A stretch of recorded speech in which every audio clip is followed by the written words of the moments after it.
Welcome news. Thank you very much. So we're coming to the end of the morning. We have one more excellent company to come on the floor. Is the Huobi ecosystem.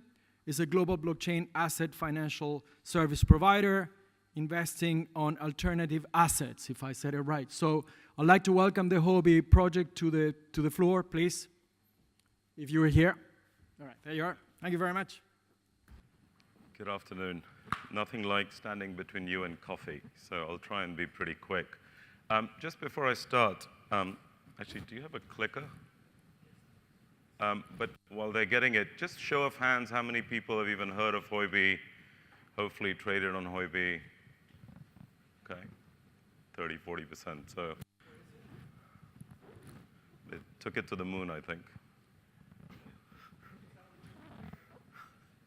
Left the coins, but took the clicker. There you go. Here it is. Thank you. Okay. So Huobi was founded about 5 years ago. We're basically a digital asset exchange. We're in one of the top 3 global digital asset exchanges. Leon Lee is the founder of Huobi. He is based in Beijing, which is the headquarters of Huobi. We have roughly around 6 million customers on our platform during that 5 years. About 160 different digital assets are listed, so about 350 different trading pairs. The biggest strength of Huobi, of course, being in the top 3 is the liquidity that we're able to provide our customers with. And on any given day, keeping in mind that we're sort of going through a bearish market right now, the volumes tend to be around $300 million a day. Or so, a proportionate regulation, and that will give credibility to the industry. We're regulated in these and many more in the pipeline. Just yesterday, we got our license, an OTC trading license from DMCC here, so we're very excited about that. And that was just something that happened yesterday. And I'll talk a bit more about Huobi MENA, which is really the subsidiary of Huobi that we've established over here. Let's talk a little bit about the ecosystem. While everything we do, the asset exchange is central to it, but actually Huobi has a pretty wide vision and a pretty wide ecosystem. So we have a Huobi capital fund, which is basically a PE fund that invests in a lot of blockchain projects. We have a Huobi Eco Fund. The difference between the Eco Fund is capital is very focused on financial returns. Eco also is focused on financial returns, but it's more of a long-term view. They're basically investing to enhance the ecosystem and invest in players in the blockchain ecosystem that can effectively enhance our digital offering on the platform. We have a blockchain innovation lab, we have a research institute, we have a blockchain messenger, wallet. So a lot of different initiatives that Huobi really wants to promote the entire ecosystem. And Huobi MENA, which is really based here in Silicon Oasis. We just launched it in October. This year, as I said, we are going through a regulatory framework. We've got the first of those yesterday, which was the DMCC license. We've heard about security. Look, KYC, AML regulations are central and core to what we do when we onboard customers and track the coins and so on. Security is paramount as an exchange. And we've invested millions and millions of dollars, continue to do that, and touch wood, haven't had any major instances so far. So that's critical to Huobi and the platform that we have for our 6 million customers. That's very important. What is important to Huobi?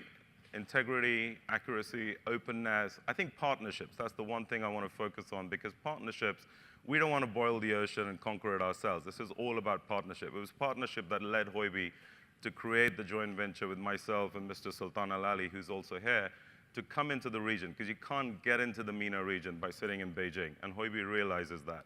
Similarly, we have offerings where we can partner with existing exchanges and open our liquidity to them through APIs and so on. We also have partnerships where we offer our platform on a white label basis, which is called the cloud offering. So that gives you the entire secure platform, plus access to the 160 tokens and the liquidity, which is, takes a lot of time to create.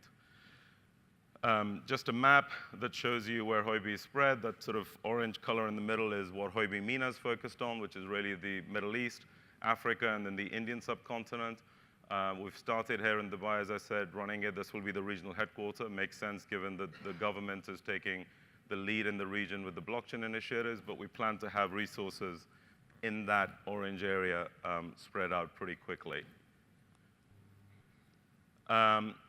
I've touched on the sort of global liquidity. I think that's the sort of key thing here, where you can, so 3 different forms of access. Retail customers access it by just opening the account. API traders access it through an API link. And then the white cloud solution, the cloud solution, which is a white label solution, you access it through a white label platform.